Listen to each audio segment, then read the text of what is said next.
kulanti wanaagsan daawadayaal idilkiinima meel walba joogtaan subax wanaagsan ayaa hawada idinka leenahay waxaana kusoo dhawaataan wararka ugu waaweynaa suuqa maanta aadka loo hadlahayo. waxaa kamid ah Chelsea ayaa markaan aad u xiiseynaysa goolaha kooxda Sheffield United ninka lagu magacaabo Daniel Henderson 22 jirkan waxay ku rabtaa amaah laakiin waxay dagaal adag kala kulmaysaa Manchester United oo iyadana rabta inay xal ugu dhigto dhibaatada ka haysata dhanka iyo goolhaynimada waxaana macquul ah labadan kooxood midkood inuu ku biiro goolaha Sheffield United sida maanta ay daabacayso Star on Sunday ayaana sheekadan daabacaysa silmida Chelsea waxay u dhaqaaqi kartaa goolaha reer Germany ee Marc Andre ter Stegen kaasoo shabqad u waardiyeeya kooxda kubadda cagta Barcelona. ter Stegen oo 17 jir ayaan macquul tahay inuu xil ciyaareedkan iskaga hayaamo kooxda Blaugrana waxaana ay sheekadan daabacaysa Sunday Express ayaana qalad u qaadatay. Manchester City macalinkeeda Pep Guardiola ayaa markaan qorsheynay 80 milyan ugu dhaqaaqo Inter Milan daaficiida ninka lagu magacaabo Milan Skriniar xidig u dhashay dalka Slovenia ee 17 jirkan ayaana macquul tahay inuu ku xaliyo waaxda daafaca oo problem aad uga haysata ama dhibaato ka haysata kooxda Manchester City wuxuuna arkaa xalka ugu dhow inuu yahay Milan Skriniar.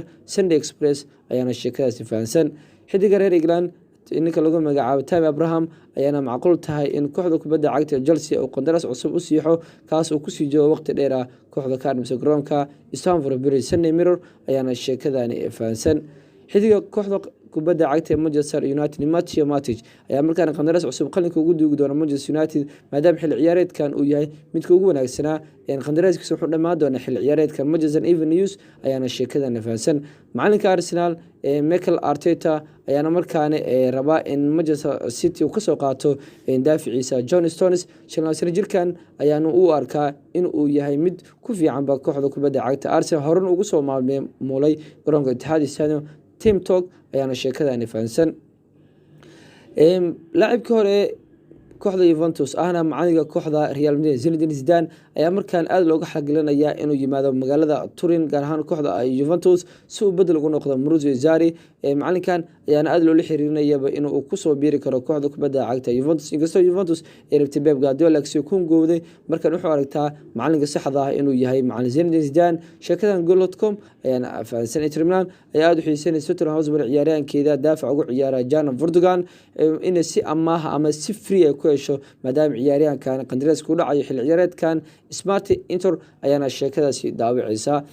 Liverpool ayaa markaan aad u xiiseynaysa xidiga reer Wales Harry Wilson kaas oo u ciyaara kooxda kubadda cagta Pars weerarka ugu ciyaara waxayna kortaa qaab amaah inay ku soo qaadato ciyaaryahanka lagu magacaabo Harry Wilson oo weerarka ugu ciyaara naadiga Portsmouth.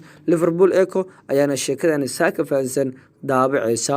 sheekooyinkaas ayaana ugu weynaa wararka ugu weynaa suuqa ayana daawada kuwaasi ahaayeen kuna darso maanta kulamo xiiso badan ayaa jira. Manchester Derby ayaana la ciyaari doona Manchester United City ayaa wada ciyaari doona 1 saac iyo bar. Silmina Chelsea Everton 12 saac ayaa wada ciyaari. Inter Milan Juve caaba 4 saac 45 daqiiqo. Real Madrid iyo naadiga Real Betisna waxay wada ciyaari doonaan 5 saac oo caawa. kulamadaas ayaa jira daawade aragtida hoos inoogu reeb kulamadaasi iyo wararka suuqa kooxdaada waxaad u rajeynaysid hanaga ilaab subscribe like Goal TV ayaad naga daawanaysaa.